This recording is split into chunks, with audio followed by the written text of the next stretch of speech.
So starting off, then Adelaide, could you just introduce yourself, please? Hello, my name is Adelaide Chin, and I'm in my second year studying vet phys at Writtle. Okay, and in terms of Writtle, what made the decision ultimately for you to pick Writtle as your choice for university over other universities? Did you have other choices, or was it always just Writtle? Writtle was basically my only choice because it's only an hour away from where I live, but it did have better resources for the physiotherapy than the other unis that give you that course as well. So in terms of when you get to dissertation level, I'll have more resources I can use for that. Okay, and in terms of, as you say, if that was main, travel was one of the main deciding factors. So did you decide to stay at home or go to university? Yeah, so I live here in the halls, but prior to COVID, I did travel home at weekends. hmm And is there any other advantages then to living on site? Such as any club societies, facilities, and so on? What's Ritter like to stay at or live at? So last year it was really good. We have the bar that's 2 minutes walk away from where you live, and there are societies, though not as many as I think possibly some of the bigger universities out there. They probably don't offer like quite a wide range of stuff, but and then they have the big pub crawl once a year as well. So there is lots of stuff here. I think living on campus as well makes going to practicals and lectures much easier because you're not having to drive everywhere. You can walk. It does have its advantages, though maybe not as much this year. Okay. So, in terms of that, going on to that point, what is the main difference then? Because a lot of universities, year one, you live in halls, year two, you live in townships or so on. So, uh, is everyone done that with Writtle? First of all, you living on site, or have some gone to Colchester? Yeah, because it's quite rural. You are allowed to stay in halls pretty much your whole time studying here. They don't force you to leave, and I think if you did, some people do get houses in their second year. I think there's places near Chelmsford, Malden area, but you have to commute, you have to drive. You can't sort of stay anywhere that's walking, or so most people will stay here. Okay. And do you have access to? I assume then, with that logic, that you definitely have access to your own car and so on, so you don't have to get a train or anything like that. Yeah, well, I don't actually have a car here, so I rely on public transport or lifts with other people. But most people will bring their car because there's like a little co-op that you can walk to, but if you want to go anywhere else, you have to drive. Sure. And how has the uni experience then been living on site during, as you said, potential COVID case? It's not been great. They still, so here at Writtle you get catered for, which they're still doing, which is great. But we have had cases here, and majority of us have had to isolate the past 2 weeks, which has been really awful because you're stuck in one room, you can't leave that room for 2 weeks, which has been really horrible. But yeah, they did have the bar and stuff open for a little while, but that's had to shut now. So I would really say to not come to uni until coronavirus is under control to some extent, because it has really kind of messed up the year a bit. We're missing out on a lot of stuff that we otherwise would have got. Okay. And I suppose in terms of if you, as you say, you're stuck to one room, I assume it's uh, in terms of exercising for some people, it's very limited in that respect because you've got the four walls that you effectively see Mhm. for a considerable amount of time.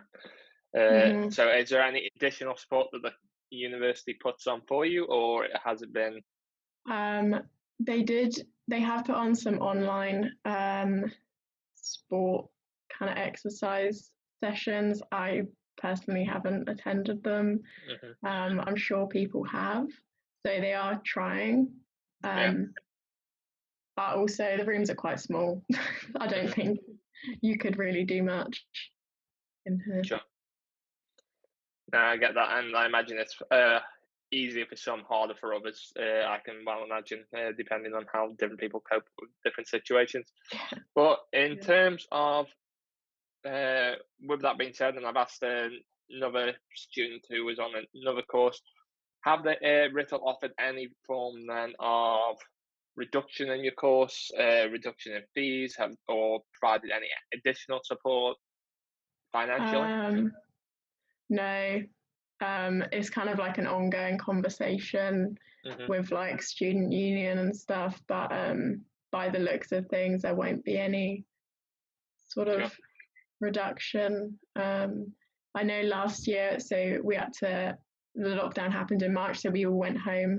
Hmm. They did take off the accommodation fees for that one term because Okay. we all went home, but other than that, and I think this year we pay full for everything still. Hmm. Okay. No, that's fair enough and completely understandable.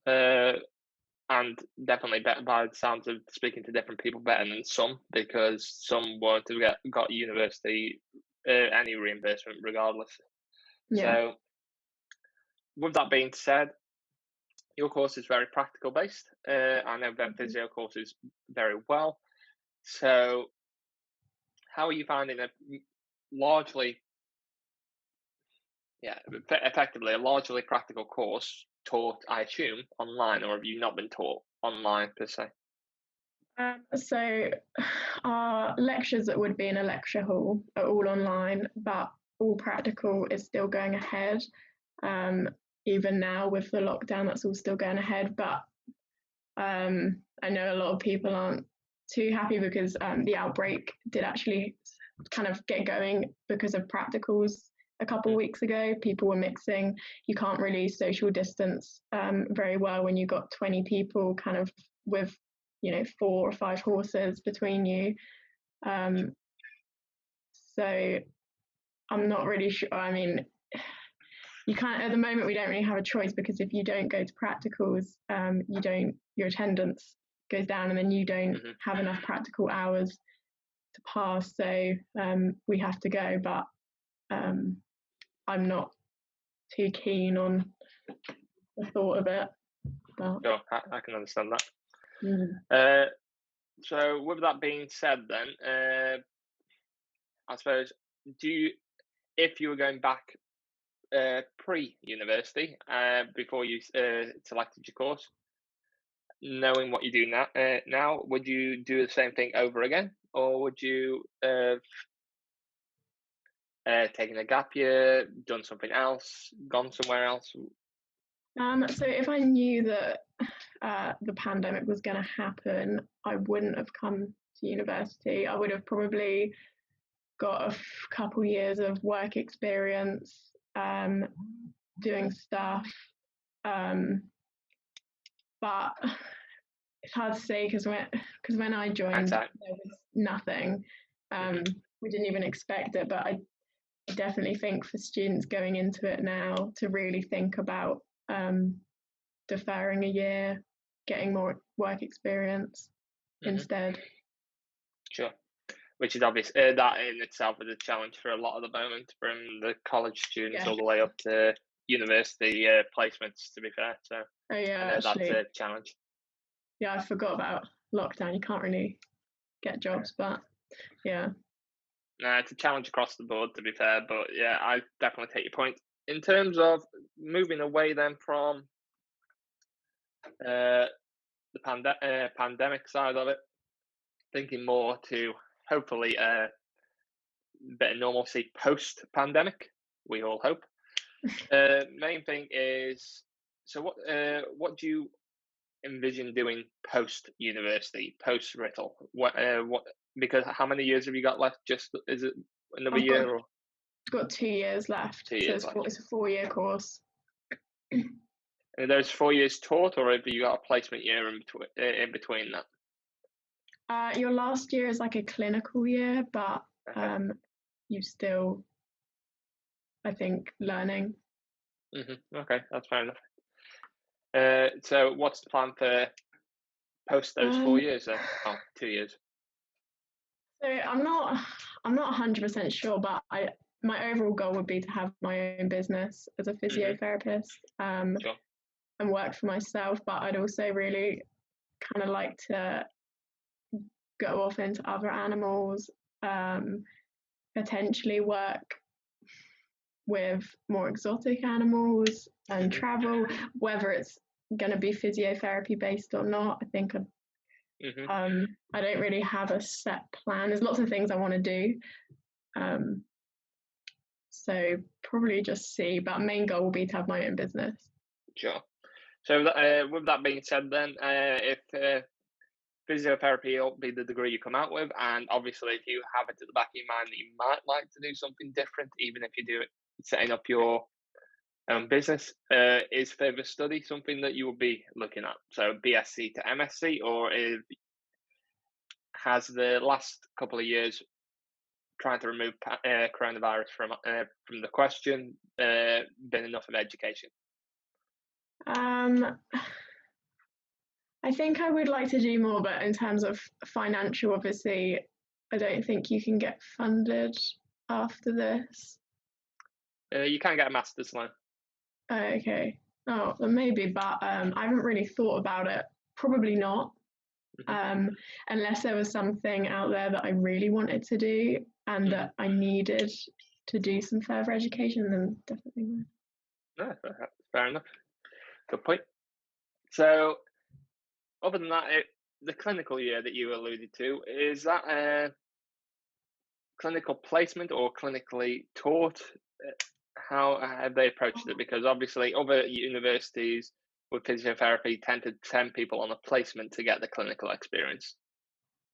Yeah, I'm actually not sure. We haven't really been talked too much about it. I think you possibly get sent on a placement somewhere, because I have seen like kind of in emails and stuff, seen stuff about that, but not 100% sure. And I suppose with that being said, obviously around yourself, you've got access to specialists, or not too far away, specialist canine and specialist equine veterinary practices. Okay, they're a bit further away from Rittle, but they aren't a million miles away. You've got Suffolk's actually got quite a good range of vets, even with the Animal Health Trust closing. So I suppose they'd be the target for the vast majority of your course. Probably, yeah. I really haven't put much thought into it at all. I think some people, well, there's a few people that are quite keen on going into like the racing industry. So you've got like Newmarket, which isn't too far, and places like that. I think some people will be aiming for, but I really haven't thought about it. No, that's fair. That's fine. In terms of the split of physio courses, from my recollection of physio as a whole, normally split half and half, companion animals primarily focusing on dogs, to be fair, and horses.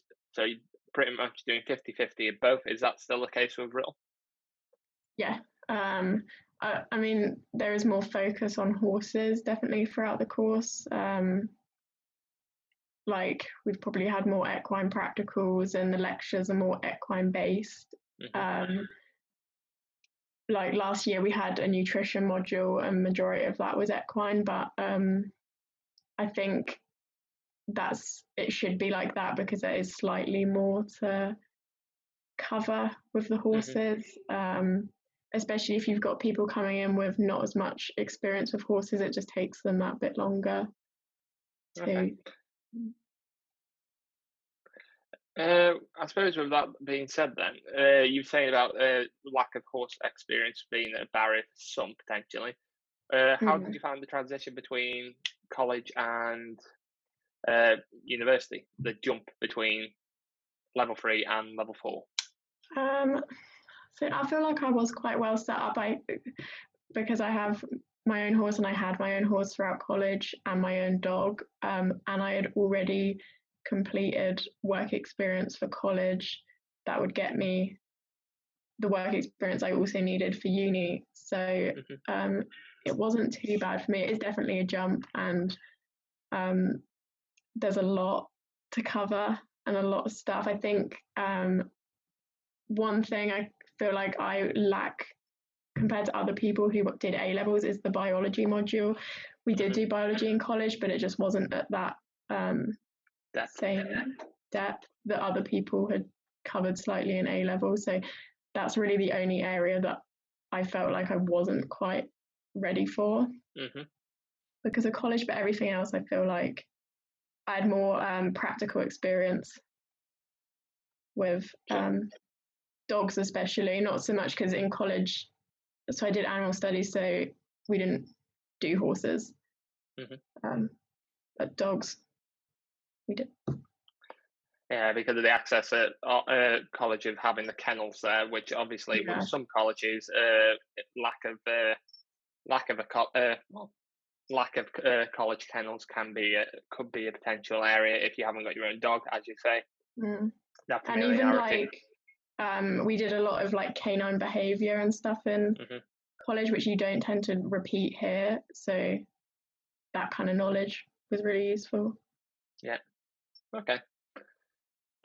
So with that being said, then in terms of obviously, so from a lot of speaking to other students, different individuals have said about there being marked differences where, as you say, an A-level student will find certain topics easy and a college student will find other elements. Do you have to do like a practical workbook in terms of, I know some universities try to gauge practical abilities of all their cohorts, the same as for you normally do an academic module at uni for the same respect, gauging that knowledge for your academic ability. So measuring A levels versus sitting guilds and BTEC. Do you do something similar to that, or? We don't, but at the end, so February in your first year, you do something called an OSPE, so it's like a practical handling exam of both dogs and horses. You have like 3 attempts, and then if you don't get it, you, I think, move down to animal therapy or just don't move on in the course. Sure. So you tend to all come out as a level kind of playing field after that. But really, other than that, that's all they do, the practical handling. Okay. Yeah. And is there much, so obviously Riddle having different courses, not just therapies and physiotherapy. Do you have a lot of crossover with other courses on taught modules? What do you mean by? So in terms of if there's, let's say, I assume, let's say there's an equine science route and you're doing, as you say, equine nutrition. Is there a crossover between different cohorts where you don't just have physiotherapy present? Yeah, so I don't think there's, other than our practicals, we're just with the physiotherapy students, but with pretty much all of our lectures and all of the modules, definitely in your first year and second year, it's all mixed with equines, canines, VPs, and all of that. I think as you kind of progress third and fourth year, it narrows down a lot more. And I suppose then going on from that, one thing that's at the that Riddle seems to do differently, going back more to the accommodation point of it, in terms of your accommodation, I assume there's self-catered, catered, as normally is in most universities. But in terms of what is the flat setup? Are you in small flats, large flats? How does it work? They're all quite different. So you don't have an option of not being catered, so everyone gets catered for, and that's just within the price. You don't have to pay extra for that. Our flats that we're in are definitely one of the smallest. I have like shared toilets, bathrooms, all of that in these ones. This year it's not too bad because of coronavirus, you've only got 3 people per floor here. So originally it's 6 people per floor, and that gets quite crowded because our kitchen is really small. You can just about fit 3 people in our kitchen, but when you had 6 last year, it was not great. But because you don't have to cook other than at weekends, it's okay. It's not too bad. With that being said, that's obviously mostly a difference between a lot of catered accommodation and self-catered. But the other thing that tends to be an issue, or tends to stand out for a lot of people, is your self-catered accommodation, or your catered accommodation, sorry. If you have a kitchen, has your kitchen got facilities where you can actually cook, or is it more like standard catered accommodation where it's microwave, toaster, and so we have a hob, but there's no oven, but there is a microwave that has an oven setting, and we have been able to. Somebody cooked like a lasagna last year in there, so I think it's possible, but I'm a bit scared of it, to be honest. No, that's fair enough. So it's not too bad. You can do most things. But fridge, freezer? Yeah, there is a freezer and a fridge. There's a bit of a fight to get space because there isn't much in these ones, but I think some of the other halls of residence here are much bigger. Okay. No, that's fair enough. And I suppose just to finish off with then, is there any final words of advice that you would give to a prospective student studying or aiming to study vet physiotherapy, or something similar to your other companion therapy modules? I definitely think go for it because it's great. It's really fun. But to think about the current situation, definitely. I also think if you don't think you're potentially good enough to be on the vet phys, and if you're looking at animal therapy or then canine therapy, I think always apply for the vet phys and aim for that one. And then if you don't make it, you can then go down, but you can go up later on in the years. So kind of aim higher, and then